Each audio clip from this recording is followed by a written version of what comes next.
Pour répondre à la question de type bac, nous avons déjà analysé la question. Maintenant, nous allons prendre chacun des textes, les uns après les autres, les analyser, en faire la synthèse, et c'est cette synthèse qui va nous permettre de répondre à la question. Nous devons chercher en quoi le poème de Du Bellay relève de la poésie satirique. C'est pourquoi nous nous intéressons à la critique, aux éléments dévalorisants du texte. Seigneur, je ne saurais regarder d'un bon œil ces vieux singes de cour qui ne savent rien faire. D'emblée, on voit le regard négatif de Du Bellay dans cette expression, regarder d'un bon œil. Et les vieux singes désignent des individus de manière péjorative. De cours qui ne savent rien faire, sinon en leur marché les princes contrefaire, le verbe contrefaire, c'est de l'imitation, et se vêtir comme eux d'un pompeux appareil. On voit qu'ils cherchent à jouer au prince en s'habillant de la même manière. Si leur maître se moque, ils feront le pareil. S'il ment, ce ne sont eux qui diront du contraire. Plutôt auront-ils vu, afin de lui complaire, la lune en plein midi, à minuit le soleil. On va garder complaire, puisque ça signifie vouloir plaire à quelqu'un. Si quelqu'un devant eux reçoit un bon visage et le vont caresser, bien qu'il crève de rage, on garde crève de rage, assez dévalorisant quand même, bien qu'il crève de rage, s'il le reçoit mauvais, ils le montrent au doigt.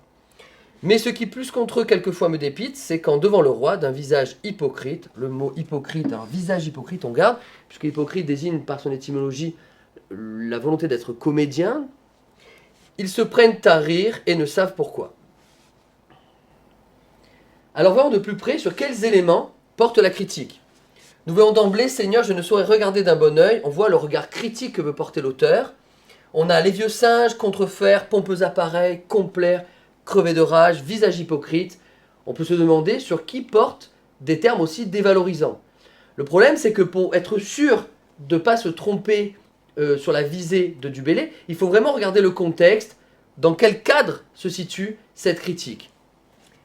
Et là, le premier mot est important, Seigneur, puisqu'il montre un peu aussi la dédicace, il semble vouloir se protéger. On a la cour, on a les princes, on a leur maître, et dans le dernier tercet, on a le roi. On voit donc le cadre dans lequel se situe la critique, c'est la cour du roi. Si l'on est à la cour du roi, qui est visé? Le roi, plutôt les hommes de cour, nous allons le voir. Ces vieux singes de cour qui ne savent rien faire, sinon leur marché, les princes contrefaire. On voit l'imitation que cherchent à faire les hommes de cour. Et est-ce que ça se vérifie? Si leur maître se moque, ils feront le pareil. S'il ment, ce ne sont eux qui diront du contraire. On a bien le plagiat, l'envie d'imiter. Plutôt auront-ils vu afin de lui complaire. Toujours, regardez ce singulier et ce pluriel qui s'animent dans le deuxième quatrain. Si quelqu'un devant eux reçoit un bon visage et le vont caresser bien qu'il crève de rage, s'il le reçoit mauvais, il le montre au doigt. Mais ce qui plus contre eux quelquefois me dépite, c'est quand devant le roi, ils se prennent à rire. On a bien, et dans le dernier tercet, et dans le deuxième quatrain, l'imitation des courtisans d'une personne puissante, le roi ou les princes.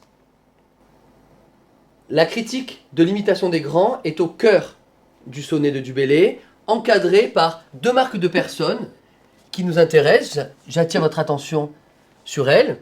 Et la cible est aussi désignée.